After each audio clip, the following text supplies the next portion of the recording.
नमस्कार साथियों, स्वागत है आप सभी का अंकित इंस्पायर्स इंडिया पर। अब तक आप लोग फिल्म धुरंधर देख चुके होंगे। नहीं देखे होंगे तो चर्चा तो आप तक पहुंच ही गई होगी, चाहे फिल्म समीक्षकों के माध्यम से हो या क्रिटिक्स के माध्यम से। आपने इस फिल्म के बारे में कुछ ना कुछ तो जान ही लिया होगा। आज हम ये क्यों कर रहे हैं? सेल बढ़ाने के लिए नहीं, ताकि आप जाएं और मेरे कहने पर धुरंधर देखें। लेकिन हां, धुरंधर से बहुत सारे लोगों के मन में कई सारे प्रश्न थे। प्रश्न ये थे कि धुरंधर में जिन कहानियों को दिखाया गया है, जिन किरदारों को दिखाया गया है, क्या वो किरदार वाकई में एग्जिस्ट करते भी हैं या फिर वो केवल एक फिक्शन है? और अगर ये केवल एक फिक्शन है तो फिर इस बात पर इतना ज्यादा क्यों हु एंड क्राई हो रहा है?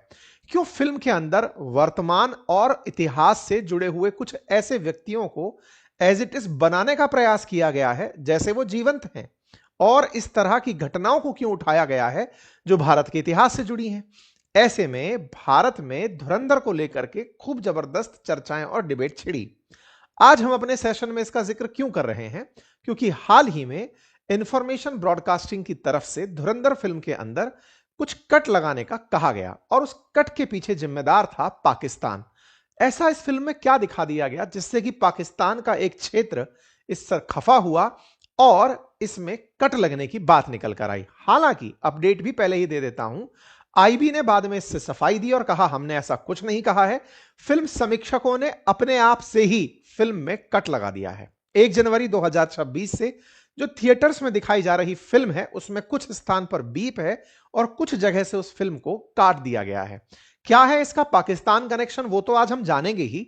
साथ ही साथ हम ये भी जानेंगे कि इस फिल्म के अंदर जो किरदार दिखाए गए हैं उनकी वास्तविक स्टोरी है क्या, किन कहानियों से वो प्रेरित हैं, किस तरह से ये फिल्म आज देश की सबसे ज्यादा कमाई करने वाली फिल्मों में शुमार हो गई है। आज हम चर्चा करेंगे कि किस तरह से इस फिल्म ने 1,000 करोड़ का आंकड़ा पार कर लिया है। आरओआई की बात करें तो लगभग 250% का आरओआई दे चुकी है। 250 करोड़ में बनी यह फिल्म अपने कई किरदारों के लिए, जिनमें से रहमान डकैत काफी ज्यादा सुर्खियों में रहे। जैसे एनिमल के अंदर बॉबी देओल निकल कर आए थे, ऐसे धुरंधर से रहमान डकैत निकल कर आए।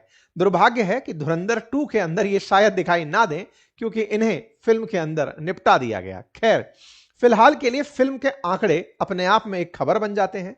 खबर कुछ इस तरह से कि डायरेक्टर आदित्य धर के द्वारा लाई गई इस फिल्म, जिसे 5 दिसंबर 2025 को लाया गया था, इसने 225 करोड़ की लागत में बनकर 225 करोड़ की लागत में बनकर वर्ल्ड वाइड 1143 करोड़ का रेवेन्यू कर लिया। ऐसा करके यह हाईएस्ट ग्रॉसिंग बॉलीवुड फिल्म में शामिल हो गई, जहां भारत में अब तक 1968 करोड़ रुपए दंगल कमाई है। उसके बाद थर्ड हाईएस्ट नंबर पर धुरंधर पहुंच जाती है और यह आंकड़ा अभी भी जारी है। फ्राइडे को रिलीज हुई अन्य फिल्मों के साथ साथ इस फिल्म ने अभी तक स्क्रीन पर अपनी जगह बनाई हुई है। लोग न्यू ईयर की छुट्टियों में जा जाकर इस फिल्म को अभी तक देख रहे हैं। ऐसे में इस फिल्म के अंदर बहुत से ऐसे किरदार जो चर्चा का विषय बने, जैसे रणवीर सिंह हमजा का रोल प्ले करते हुए, अक्षय खन्ना रहमान डकैत का रोल प्ले करते हुए, Sanjay Dutt SP Chaudhary Aslam, R Madhavan Ajay Sanyal, Arjun Rampal major Iqbal, Sara Arjun, यालिना Jamali, ये जितने भी किरदार हैं इनका क्या रियल लाइफ से कोई कनेक्शन है?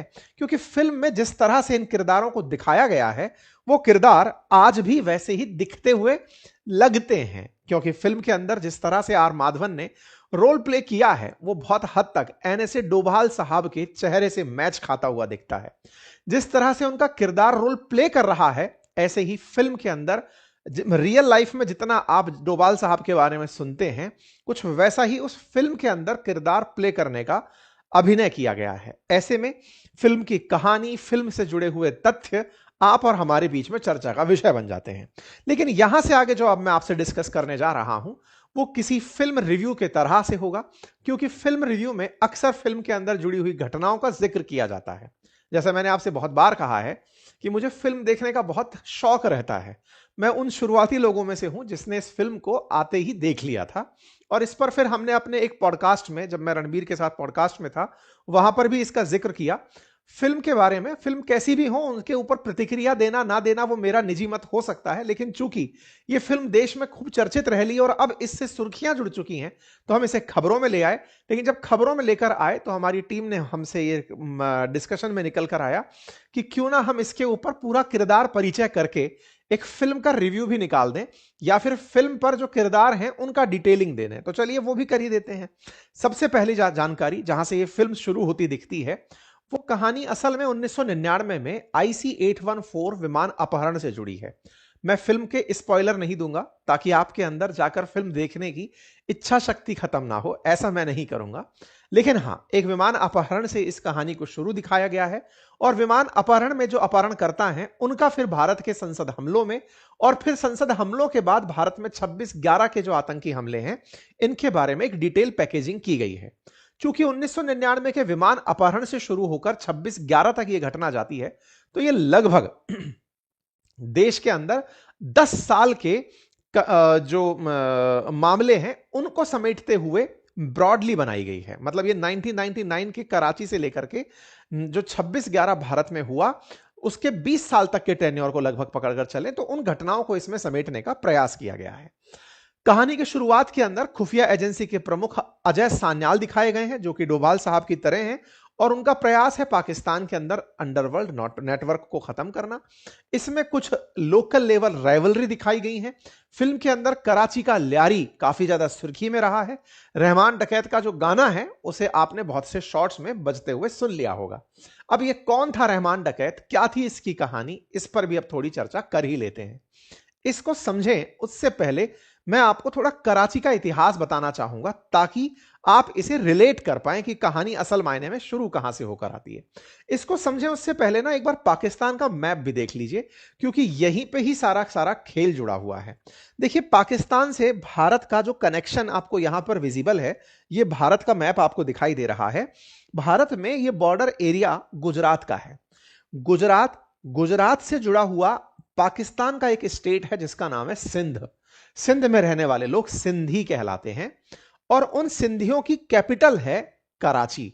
जब भारत पाकिस्तान एक हुआ करते थे, तब कराची को एक बहुत ही बड़े व्यापारिक कैपिटल के रूप में देखा जाता था, व्यापार के लिए जाना जाता था। सिंधियों का व्यापार का जो गुण है वो आज हमारे देश में भी काफी चर्चा में रहता है।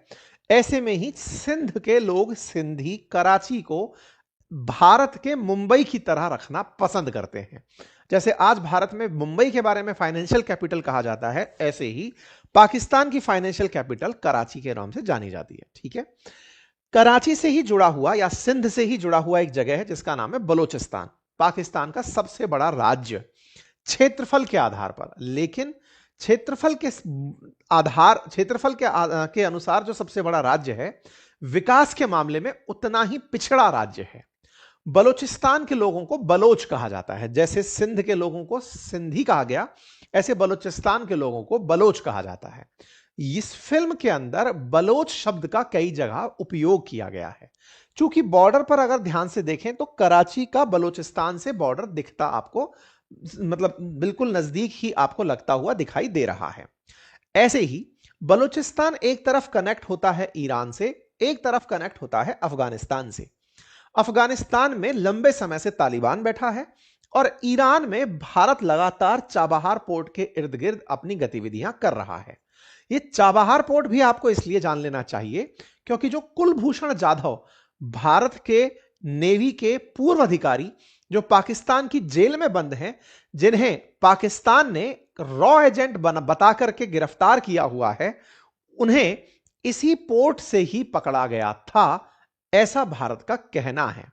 इस सारी कहानी में कुलभूषण जाधव का रोल भी आपके सामने आएगा, आपके सामने डोभाल साहब का किरदार भी खुलकर आएगा। चलिए, तो आपने जगह देख ली, अब हम कराची पर आते हैं।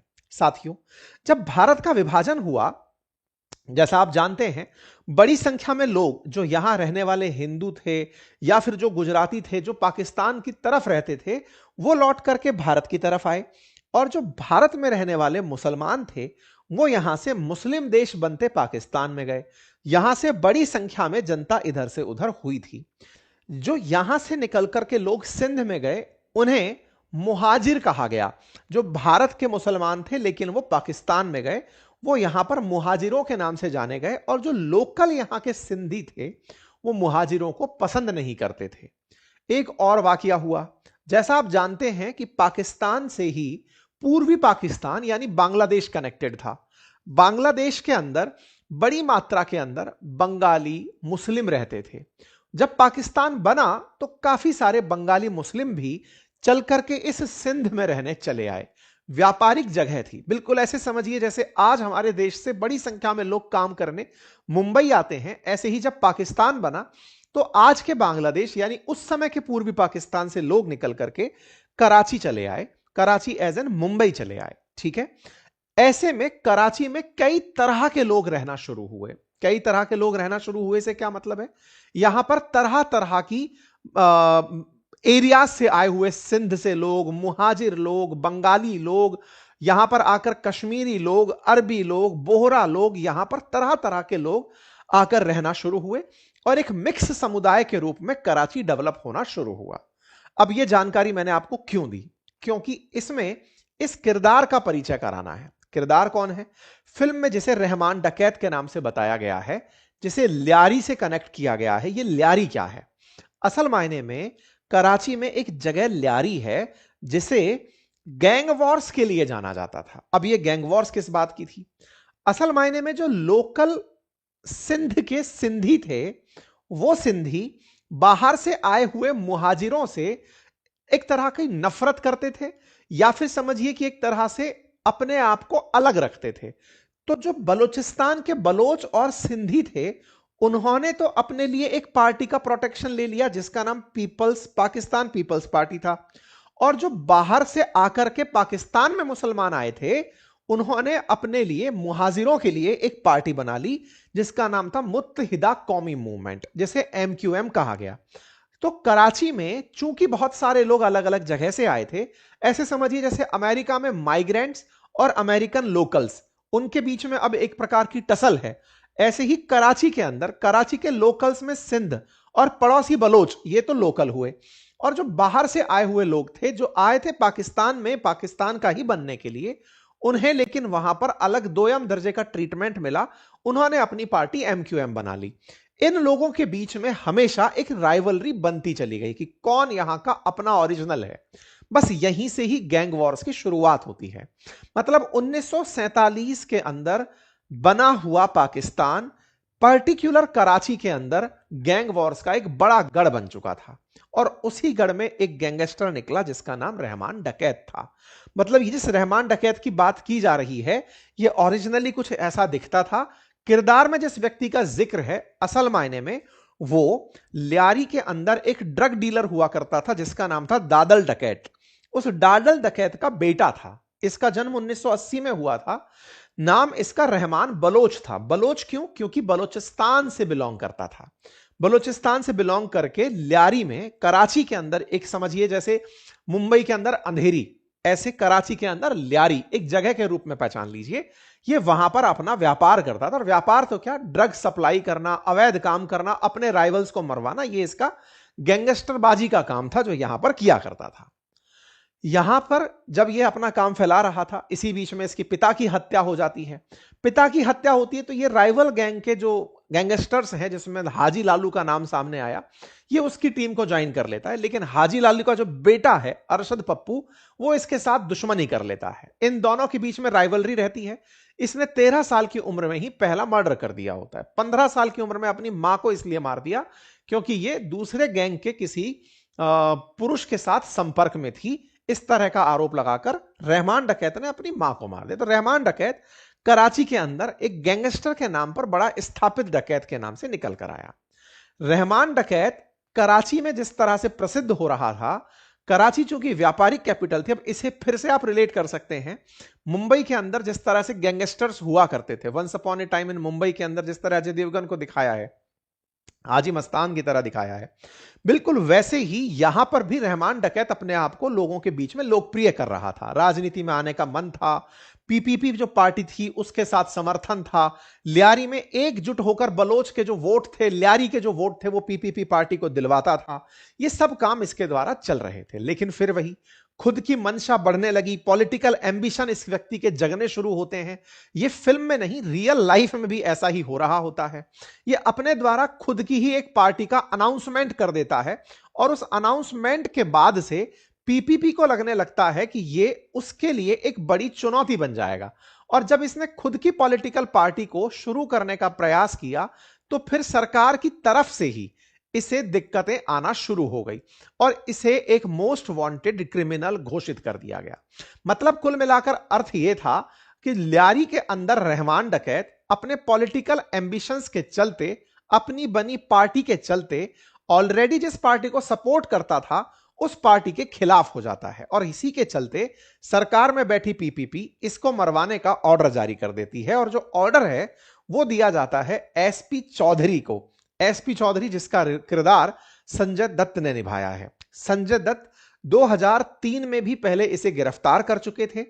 इसका शूट आउट होता है, इसे मारा जाता है। कहा जाता है कि इस फिल्म के अंदर जो मोस्ट वांटेड क्रिमिनल के रूप में रहमान डकैत दिखाया है, इसे चौधरी जो एसपी चौधरी है वो 2009 के अंदर शूट आउट में इसे मार देता है। फिर इसका एक छोटा भाई होता है जिसका नाम है उजैर। वो बदला लेता है उन तमाम पुलिस वालों से और उन लोगों से जिन्होंने रहमान डकैत के खिलाफ दुश्मनी की थी।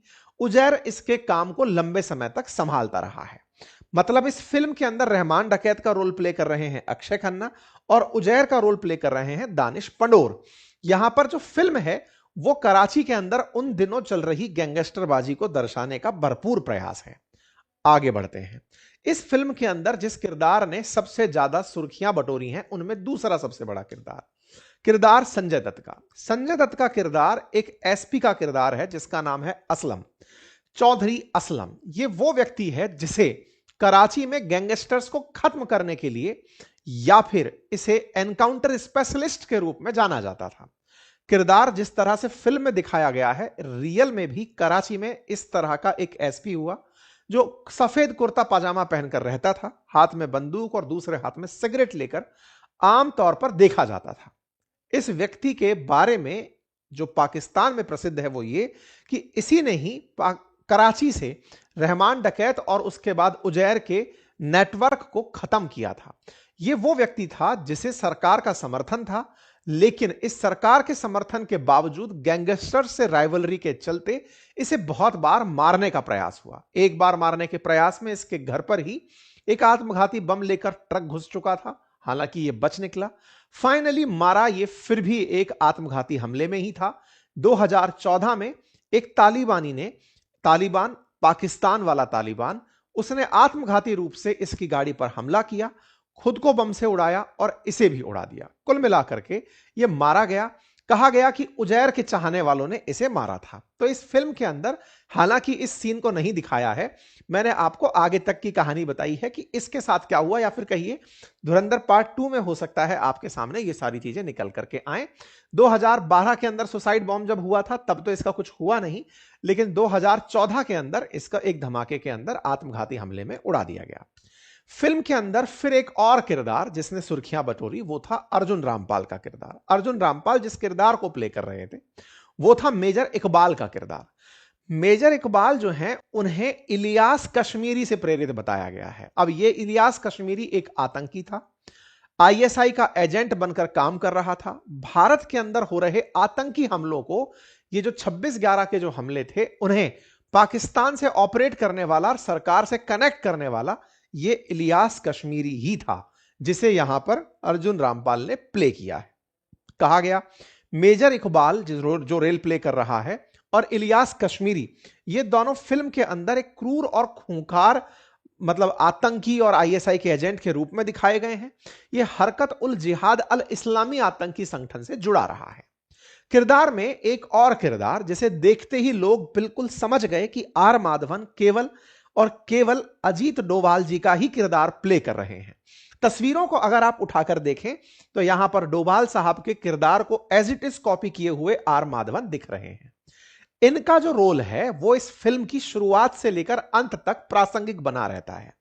ये वो व्यक्ति हैं जो पाकिस्तान को डिकोड कर चुके हैं कि पाकिस्तान भारत से युद्ध तो नहीं जीत सकता, इसीलिए वो प्रॉक्सी वॉर लड़ता है। प्रॉक्सी वॉर का मतलब हुआ भारत में आतंकवादियों को भेजना, भारत के साथ मतलब भारत के अंदर आंतरिक अशांति उत्पन्न करना, नक्सलवाद को समर्थन देना, खालिस्तान को समर्थन देना, भारत के आंतरिक अस्थिरता को बढ़ाने के लिए कम्युनल राइट्स को करवाना। भारत के अंदर प्रॉक्सी वॉर करने में पाकिस्तान बड़ा पैसा निवेश कर रहा है। चूंकि ये इस बात को समझ चुके हैं, तो इन्होंने ही पाकिस्तान में उसकी तरह ही प्रॉक्सी वॉर करने का निर्णय लिया। कि फिल्म में इनके किरदार को कुछ इस तरह दिखाया गया है कि जब आपने 2 दिन पहले यह सुना हो, मैं आज से इसे जोड़कर दिखा रहा हूं। कुछ दिनों पहले आपने सुना था कि दिल्ली के अंदर लाल किले के पास एक चलती कार के अंदर ब्लास्ट होता है। एक व्हाइट कॉलर डॉक्टर उमर, जिसने गाड़ी के अंदर अपना विस्फोटक पदार्थ भरा हुआ है, वो खुद को गाड़ी में उड़ा लेता है। भारत के इतने टॉप सिक्योर्ड दिल्ली जैसे इलाके में इस तरह का एक आतंकी हमला होना भारत की सुरक्षा के ऊपर एक बड़ा प्रश्न था। लेकिन अगले ही दिन पाकिस्तान की राजधानी में बिल्कुल इसी तरह इतने ही सुरक्षित इलाके में एक ब्लास्ट होता है, और उस ब्लास्ट को पाकिस्तान के पीएम खुद भारत द्वारा कराया गया ब्लास्ट बताते हैं। यह दर्शाता है कि भारत ने पाकिस्तान में इनके कारण एक ऐसा प्रॉक्सी नेटवर्क डेवलप कर लिया है, जो पाकिस्तान भारत में जो करता है वो तुरंत उसे वहां पर भी देखने को मिलता है। यह संभव हो पाया भारत की खुफिया एजेंसीज के कारण। फिल्म कुछ ऐसा स्थापित करते हुए दिख रही है। फिल्म में जो बातें स्थापित की गई हैं वो इन्हीं के थॉट प्रोसेस के अराउंड है। आपने इन दिनों बहुत सी ऐसी चीजें देखी होंगी, चाहे पहलगाम में आतंकी हमला देखा हो, उसके बाद ऑपरेशन सिंदूर भारत ने किया हो। पाकिस्तान के अंदर आए दिन जब भी आप कोई आतंकी हमला सुनते हैं, अब तो पाकिस्तान उसे सीधे सीधे भारत द्वारा प्रायोजित ही बता देता है। भारत ने ही बलोचिस्तानियों के थ्रू पाकिस्तान के अंदर अशांति कराई हुई है, भारत ने ही तालिबान पाकिस्तान के थ्रू पाकिस्तान में अशांति कराई हुई है, ऐसा पाकिस्तान क्लेम करता है। और इस फिल्म के अंदर इस प्रॉक्सी टेक्निक को विकसित करने के लिए डोभाल साहब का नाम चर्चा में रहता है। इन्हें सान्याल के रूप में दिखाया गया है, और वो इसे डिफेंसिव ऑफेंस की तरीके से जानते हैं कि हम लोग डिफेंस में रहकर ऑफेंस कर रहे हैं, क्योंकि पाकिस्तान हमारे साथ ऐसा करता आ रहा है। इस काम को करने के लिए उन्होंने किरदारों को विकसित करके पाकिस्तान में भेजने का भी रोल प्ले किया है। इन्हीं की कड़ी में आज की प्रासंगिकता से कुलभूषण जाधव का मामला जुड़का हुआ दिखाई देता है। मीडिया रिपोर्ट्स की माने तो पाकिस्तान में यह क्लेम किया जाता है कि चौधरी अजमल जो शेख है, जो एसपी है, उसको मरवाने के लिए कुलभूषण जाधव ने ही तालिबानी को तैयार किया था उस पर हमला कराने के लिए। नंबर 1, उजैर ने भी पुलिस को जो अपनी तरफ से एक्नॉलेज किया या स्वीकार किया, उसने भी कुलभूषण जाधव का नाम ही एक्सेप्ट किया था कि ये रॉ एजेंट होकर के हमारी मदद करता है, और हमारी मदद पाकिस्तान के अंदर जो भी एक्टिविटीज इंटरनल हैं उनको करवाने में मदद करता है। पाकिस्तानियों ने एक वीडियो कुलभूषण जाधव के मुंह से रिकॉर्ड करवा के भारत के सामने रखा, जिसमें कहा कि आपके लिए ये खुद स्वीकार कर रहा है कि मैं रॉ एजेंट हूं और भारत मुझे स्वीकार नहीं करेगा। कुलभूषण जाधव भारत की तरफ से ईरान में पोस्टेड थे, आफ्टर रिटायरमेंट प्राइवेट काम में लगे हुए थे। पाकिस्तानियों ने इन्हें ईरान से गिरफ्तार किया। भारत का यही स्टैंड है। कुलभूषण जाधव फिलहाल पाकिस्तान की जेल में है। पाकिस्तान दुनिया के सामने उन्हें भारत का एजेंट बताकर पेश करता है। फिल्म में जिस तरह से कुलभूषण जाधव का जिक्र है, एक अज्ञात व्यक्ति के रूप में जो भारत से निकलकर पाकिस्तान में अशांति पनपा रहा है, मतलब इसको भी जोड़ते हुए ये उजैर नाम का जो किरदार है और एसपी की मौत का जो किरदार है, वो यहीं से निकलकर जोड़ता हुआ दिखता है। कोई भी व्यक्ति कुलभूषण जाधव के रोल में वहां नहीं दिखाया गया है, लेकिन डोभाल साहब यानी कि सान्याल जो बने हुए हैं, वो वहां पर पाकिस्तान के अंदर नाम अलग अलग रखे गए सबके, वो वहां पर बिल्कुल मिलते जुलते नाम रखे गए हैं, और वो वहां पर प्रॉक्सी एंटी प्रॉक्सी चीजें करते हुए दिखाई दे रहे हैं। सबसे इंपॉर्टेंट और सबसे ज्यादा चर्चित किरदार जो बना है रणवीर सिंह का। धुरंधर फिल्म के अंदर जो रणवीर सिंह हैं, इन्हें लेकर के कुछ दिनों पहले भी सुर्खियां आई थी, ये कहते हुए कि ये मेजर मोहित शर्मा हैं। असल में भारत के अंदर मेजर मोहित शर्मा की भी काफी सुर्खियां रही हैं। मेजर मोहित शर्मा का परिवार रणवीर के लुक और रणवीर के कार्यशैली को लेकर कोर्ट गया फिल्म के अंदर इस बात को उठवाने के लिए कि इन्होंने मेजर मोहित शर्मा के रोल को प्ले किया है विदाउट ड्यू क्रेडिट। मतलब पेरेंट्स ने इस बारे में कहा कि भाई आप लोग, इस बात पे धुरंधर फिल्म के निर्माताओं के ऊपर लीगल सूट भी हुआ था कि मेजर मोहित शर्मा के रोल को रणवीर प्ले कर रहे हैं, लेकिन कहीं इस बात को एक्नॉलेज नहीं किया गया है। अब ये मेजर मोहित शर्मा जो आपको तस्वीर में फिलहाल इन सेट में दिखाई दे रहे हैं, ये बहुत हद तक रणवीर इनके लुक को लेता हुआ दिखाई देता है। सवाल है, मेजर मोहित शर्मा थे कौन, क्या था इनकी पहचान, क्यों इस फिल्म के अंदर रणवीर सिंह को उनसे उनसे इंस्पायर्ड बताया जा रहा है कि रणवीर सिंह उनका किरदार निभा रहे हैं? तो पता चलता है कि मोहित शर्मा इंडियन आर्मी से थे और इंडियन आर्मी में रहते हुए वो अंडर कवर ऑपरेशंस को अंजाम दे रहे थे। भारतीय सेना में होते हुए उन्होंने अंडर कवर ऑपरेशन होकर के जो आतंकी संगठन हिजबुल मुजाहिदीन है उसे ज्वाइन कर लिया था। मेजर मोहित शर्मा अपने आप को इस तरह से पेश किए कि वो इफ्तिखार खान भट्ट हैं और उनके भाई को भारतीय सेना ने मार दिया है, उसका बदला लेने के लिए वो हिजबुल मुजाहिदीन ज्वाइन करना चाहते हैं। 2004 में मेजर शर्मा मुजाहिदीन ज्वाइन करते हैं। ज्वाइन करके दो बड़े आतंकवादियों को मारते हैं। उनमें से एक का नाम अबू तोरारा और दूसरे का नाम अबू सज्जार है।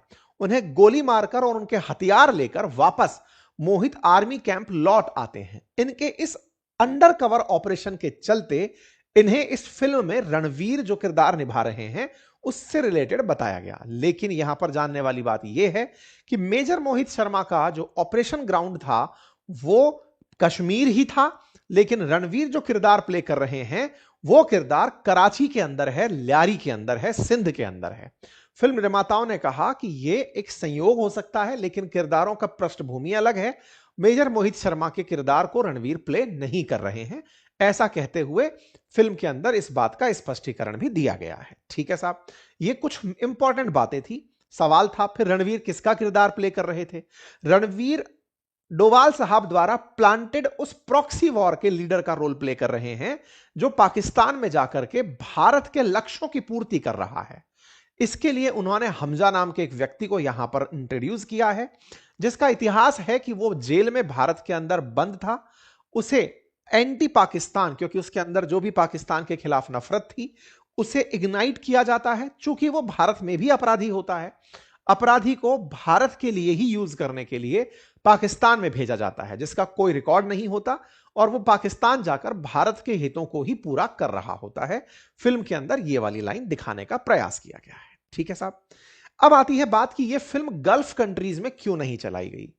सामान्यतया वो सभी फिल्में जिसमें भारत पाकिस्तान एक दूसरे पर आरोप प्रत्यारोप कर रहे हो, या ऐसी फिल्में जो भारत पाकिस्तान के लड़ाने जैसी फिल्में हो, जैसे बॉर्डर टाइप की फिल्म हुई, या फिर वो फिल्में जिसमें भारत खुफिया तरीके से पाकिस्तान में कोई घटना को अंजाम दे रहा है, राजी टाइप की जो फिल्में हैं, ऐसी फिल्मों को गल्फ जीसीसी की जो कंट्रीज हैं वो प्ले नहीं करती हैं। उनके पीछे का कारण है क्योंकि उन देशों में बड़ी संख्या में भारतीय और पाकिस्तानी लोग एक साथ रहते हैं।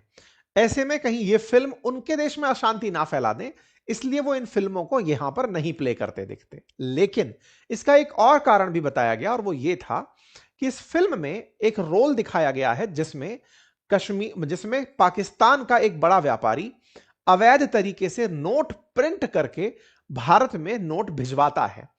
इस प्रक्रिया में उसने जिस जगह का उपयोग लिया वो गल्फ कंट्रीज ही थी, दुबई ही था। यह भी एक कारण निकला कि इस फिल्म के अंदर दुबई को अलग तरीके से प्रेजेंट किया गया है, जिसे लेकर के वो थोड़े ऑफेंसिव रहे। लेकिन इन जनरल यह माना जाता है कि ऐसा ये लोग करते हैं जब भारत पाकिस्तान एक दूसरे पर फिल्म बना रहे होते हैं।